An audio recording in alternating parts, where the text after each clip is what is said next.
여러분의 일상에 약간의 즐거움을 더해드릴 수 있도록 노력하겠습니다. 구독, 좋아요는 저에게 큰 힘이 됩니다.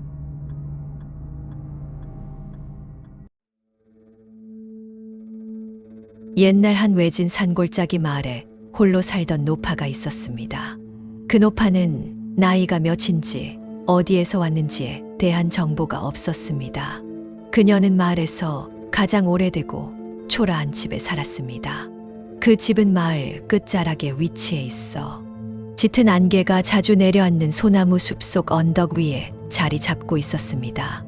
마을 사람들은 그녀에 대해 거의 아는 것이 없었으며 그녀가 무엇을 중얼거리는지, 왜 그렇게 홀로 지내는지 궁금해했습니다.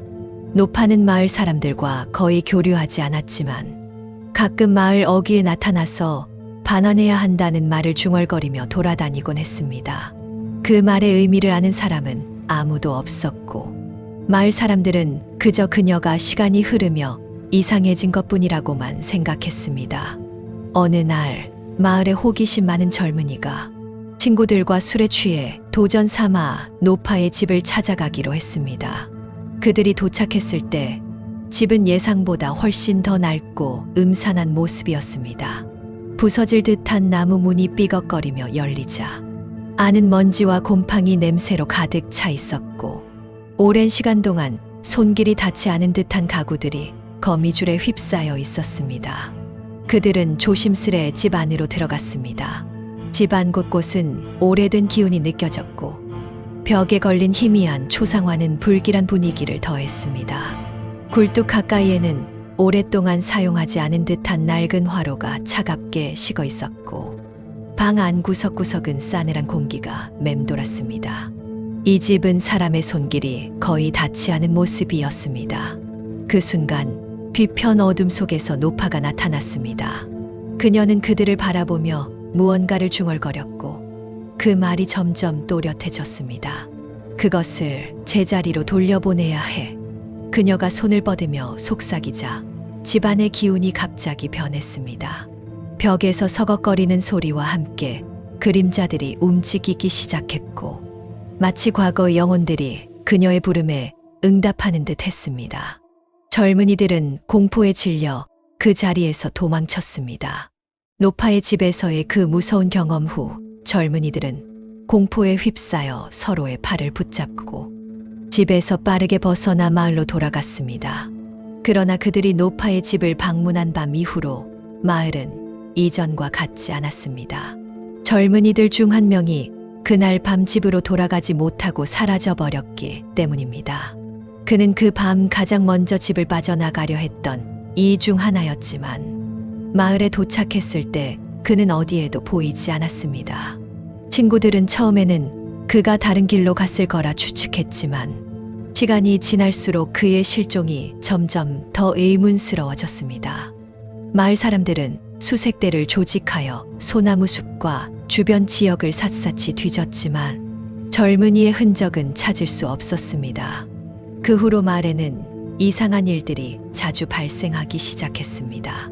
밤이면 마을 곳곳에서 소리 없는 울음소리가 들려오기 시작했고 때로는 노파의 집 방향에서 불길한 노랫소리가 흘러나왔습니다. 이 소리들은 마을 사람들에게 불안과 공포를 조성했고 일부는 마을을 떠나기까지 했습니다. 한편 노파의 집에서는 더욱 기이한 현상이 발생했습니다. 마을의 노인 중 한 명이 새벽에 노파의 집 근처를 지나가다가 집 안에서 푸른 빛이 서려 있는 것을 목격했습니다. 그 빛은 어둠 속에서도 선명하게 빛나며 마치 집 안에 다른 세계가 열린 듯한 착각을 불러일으켰습니다.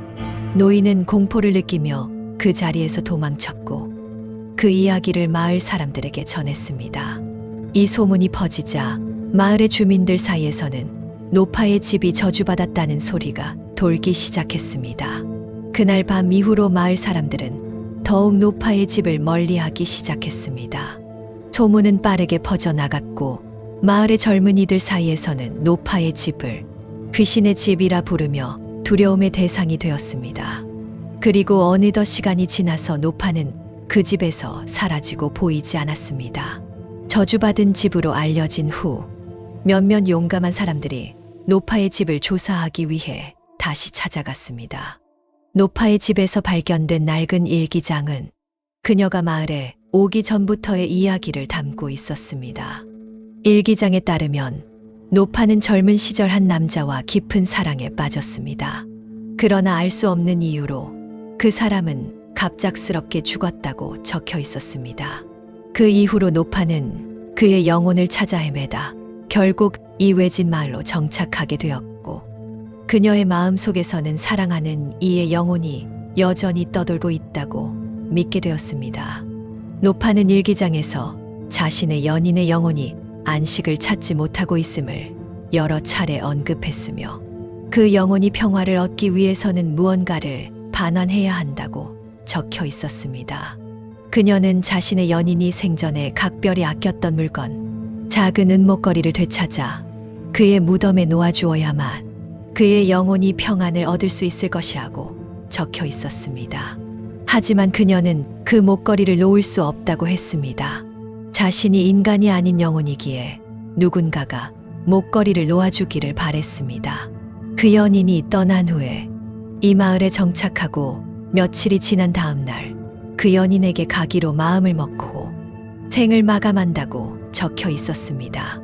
용감한 조사단은 노파의 집 주변을 더욱 철저히 조사하였고, 마침내 낡은 책장 뒤편에 숨겨진 작은 금속 상자를 발견했습니다.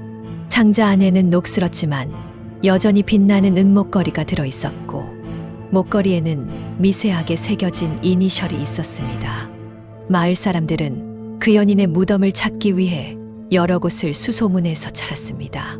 그날 밤 마을 사람들과 조사단은 함께 목걸이를 노파의 연인의 무덤으로 가져갔습니다. 그들은 목걸이를 무덤 위에 조심스럽게 놓고 모두 함께 그의 영혼의 안식을 위해 기도했습니다. 기도를 마치자 순간적으로 짙은 안개가 목걸이를 감싸더니 이내 사라졌습니다. 그리고 그 순간부터 노파의 집 주변에서는 기이한 현상이 멈췄고 마을에는 다시 평화가 찾아왔습니다. 노파 역시 그 밤을 마지막으로 세상을 떠났으며, 마을 사람들은 그녀가 드디어 사랑하는 이와 함께 영원한 평화를 찾았다고 믿었습니다. 노파의 사랑 이야기는 마을의 전설로 남아 후대에도 계속 전해져 내려갔습니다.